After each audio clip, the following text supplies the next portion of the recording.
राजू, लेकिन इस बीच एक और बड़ी खबर इस वक्त मिल रही है कि पाकिस्तान सेना ने एलओसी पर फायरिंग तेज कर दी है। ये इस वक्त जानकारी कि पाकिस्तान की सेना ने एलओसी पर फायरिंग तेज कर दी है। पाक फायरिंग में अब तक 16 लोगों की मौत हो गई है। ये इस वक्त खबर मिल रही है कि पाकिस्तान की फायरिंग में 16 लोगों की जान चली गई। पाकिस्तान सेना ने एलओसी पर फायरिंग तेज कर दी है। इससे पहले रविंद्र हमारे साथ जुड़े थे, जो बता रहे थे कि जम्मू के पुंछ में जो पाक फायरिंग है वो की गई है। और अब देखिए 16 नागरिकों की मौत की खबर मिल रही है। रजनीश हमारे साथ लगातार बने हुए। रजनीश, ये तो पाकिस्तान की तरफ से यहाँ पर फायरिंग की गई, 16 लोगों की मौत हो गई, क्या पूरी जानकारी? जी देखिए, पहले दिन भी ये खबर आई थी कि 8 लोगों की जो मासूम वहाँ नागरिक हैं, गांव वाले हैं, उनकी जान गई थी और अब ये संख्या बढ़ गई है। तो ये अब सेना अब इसके लिए जवाब देगी और वाकई पाकिस्तान की सेना को पीछे हटना होगा। जिस तरीके से वो अंधाधुंध फायरिंग कर रहा है, और सिर्फ एलओसी पर नहीं, वो इंटरनेशनल बॉर्डर पे भी फायरिंग कर रहे हैं। अमूमन इंटरनेशनल बॉर्डर पे फायरिंग कम होती है, लेकिन अब वो इंटरनेशनल बॉर्डर पर भी मोर्चा खोल के लगातार फायरिंग कर रहे हैं। फिर से वही पाकिस्तान गलती कर रहा है जो उसने पहलगाम आतंकी हमले में मासूमों को टारगेट किया था। एक बार फिर से देखिए रजनीश, यही गलती कर रहा है और इस बार ये गलती एक बार और उसे महंगी पड़ने वाली है। सबक सीखने का नाम नहीं ले रहा। पहलगाम आतंकी हमले के बाद क्या हुआ? ऑपरेशन सिंदूर देखने को मिला और सिंदूर 2.0 की तैयारी हो रही है। 16 लोगों की जान गई है। आसान ये नहीं है। इस बार एक बार और फिर से पाकिस्तान को कह सकते हैं कि करारा सबक सिखाने की जरूरत है, जिसकी तैयारी दिल्ली में हो रही है। बिल्कुल, देखिए दिल्ली में पूरी तैयारी है और प्रधानमंत्री के नेतृत्व में लगातार बैठक हो रही है। कैबिनेट सेक्रेटरी काउंसिल की भी कल बैठक होगी, आपको याद होगा, और लगातार प्रधानमंत्री नई नई रणनीति बना रहे हैं। और देखिए जो पहलगाम पर जो जितने मिलिटेंट के बेस थे, अगर उन पे हमला हुआ है तो उसके साथ ही भारत ने अपनी तैयारी कर रखी थी और उन्हें पता था कि पाकिस्तान इस तरीके का कायराना हरकत करेगा। वो मासूमों को, निहत्तों को, ग्रामीणों को निशाना बनाएगा। और जो तस्वीरें हम लगातार अपने टीवी स्क्रीन पर दिखा रहे हैं, देखिए किस तरीके से जो ग्रामीण इलाके हैं, जो गांव के इलाके हैं, वहाँ जो परिवार रहते हैं, उनको ये निशाना बनाया जा रहा है। उनमें लोगों की मौत हो रही है और पाकिस्तान बहुत बड़ी गलती कर रहा है। पहलगाम में वो सजा भुगत चुका है पहलगाम के बाद, और अभी भी अगर वो न सुधरा तो भारत, और जैसे रडार उसके निशाने पर है, भारत के निशाने पर पाकिस्तान के वो तमाम इलाके हैं जिसकी कल्पना पाकिस्तान ने भी नहीं की है। और ड्रोन वार भी शुरू हो सकता है। भारत ने ड्रोन की भी तैयारी कर रखी है। पाकिस्तान को ये बातें समझ लेनी चाहिए। जिस तरीके से मासूम की जान ओपन फायरिंग करके पाकिस्तान लेने की कोशिश कर रहा है, जबकि ये बात याद रखनी होगी कि भारत ने जो हमला किया है वो आतंकी बेस कैंप पे हमला किया है। उसमें इनोसेंट लोगों का ख्याल रखा गया, उसमें सेना पर कोई हमला नहीं किया गया, उसमें रिहायशी इलाकों पर हमला नहीं किया गया। जो हमला किया गया था वो आतंकी बेस कैंप पर हमला किया गया था। मगर पाकिस्तान जो कायराना हरकत कर रहा है, भारत उसका जवाब दे रहा है और पूरी दुनिया उसे देख रही है। और पाकिस्तान को यह याद रखना चाहिए कि 9 मई को IMF की बैठक है, जहां पाकिस्तान झोली फैलाकर कर्ज मांगने जाने वाला है।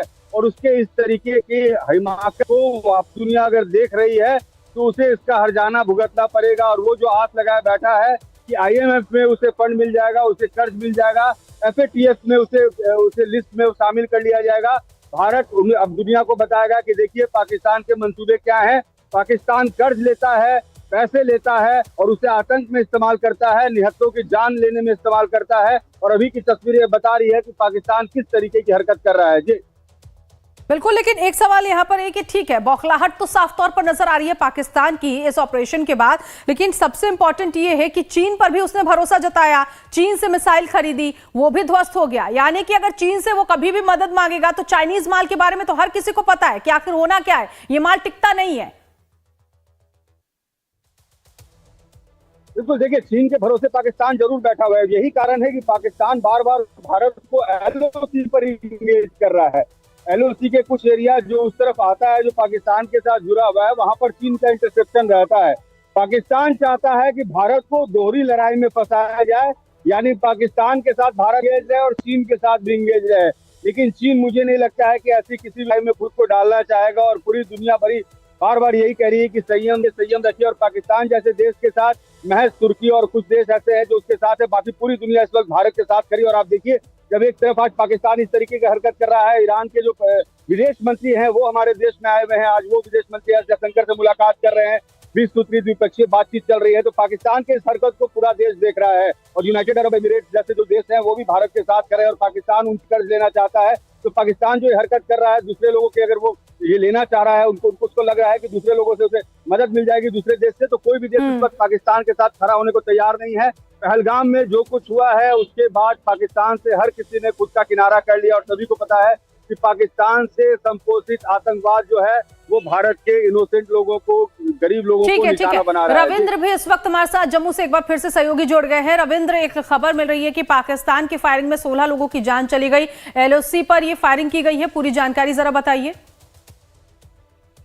बिल्कुल, देखिए कल जिस प्रकार से ऑपरेशन सिंदूर चलाया था उसके बाद पाकिस्तान के अंदर बहुत ज्यादा बौखलाहट थी। जो पुंछ का और मेंढर का इलाका है और खास तौर पर जो उड़ी का इस्लामाबाद इलाका है, वहां पर पाकिस्तान की तरफ से भारी गोलाबारी जो है वो की गई। हालांकि कहा जाए तो इस्लामाबाद में कोई भी जान नहीं गई है, लेकिन वहां लोग काफी ज्यादा जख्मी हुए हैं। लेकिन पुंछ के अंदर जिस प्रकार से आर्टिलरी जो है यूज की है, पाकिस्तान ने आर्टिलरी का इस्तेमाल किया है, इससे आम लोगों में बहुत ज्यादा दहशत थी और खास तौर पर जो रिहायशी इलाके हैं उनको टारगेट करके पाकिस्तान ने आर्टिलरी का इस्तेमाल किया है। कई घर, कई गाड़ियां क्षतिग्रस्त हो गई हैं। करीब 15 से 16 लोगों की जान जो है वो चली गई है। इसमें मेंढर के अंदर फायरिंग की है, राजौरी के अंदर फायरिंग की है और कहा जाए तो लगातार जिस प्रकार से पाकिस्तान के अंदर बौखलाहट देखी जा रही है उसका यही नतीजा है कि पाकिस्तान एलओसी के ऊपर, खास तौर पर एलओसी को टारगेट कर रहा है। आज बीती रात भी पाकिस्तान की तरफ से जो है सीज़फायर का वायलेशन जो है वो किया गया और भारतीय सेना ने हालांकि करारा जवाब दिया है। पाकिस्तान के अंदर कई चौकियां जो हैं वो तबाह की गई हैं, क्योंकि उन्हीं चौकियों से पाकिस्तान लगातार भारतीय क्षेत्र को टारगेट कर रहा था और इसी वजह से भारतीय सेना ने उन चौकियों को ध्वस्त किया ताकि फिर से पाकिस्तान सर ना उठा पाए। लेकिन देखा जाए तो अभी भी पाकिस्तान की तरफ से जो है कोशिशें जारी हैं, लेकिन पूरी तरह से कहा जाए अंतर्राष्ट्रीय सीमा हो या फिर एलओसी का इलाका हो, तो हमारी सेना सक्षम है और पूरे इलाके में इस समय भारतीय सेना पूरी तरह से नजर बनाए हुए है कि अगर पाकिस्तान की तरफ से कोई शरारत होती है तो उसका मुंह तोड़ जवाब जो है वो दिया जाएगी। बिल्कुल, देखिए जो पाकिस्तानी ठिकाने हैं उनको ध्वस्त किया जा रहा है, ये तो समझ में आ रहा है, लेकिन खतरा अभी भी बना हुआ है रविंद्र, और ये खतरा टला नहीं है। और जिस तरह से आप जानकारी दे रहे हैं कि वहां पर जो मिलिट्री फोर्स है वो लगातार सिक्योरिटी को और ज्यादा बढ़ाते हुए दिखाई दे रही है। कुछ और स्ट्रेटेजी यहाँ पर अपनाने की कोशिश की जा रही है, वो भी हम समझने की कोशिश करेंगे, क्योंकि भारत को ये पता है कि जिस तरह से इस ऑपरेशन सिंदूर को अंजाम दिया गया, पाकिस्तान की बौखलाहट जो है वो सामने आएगी और आ भी रही है। आप दोनों बने रहिएगा, एक बार फिर से आपके पास आएंगे और समझने की कोशिश करेंगे।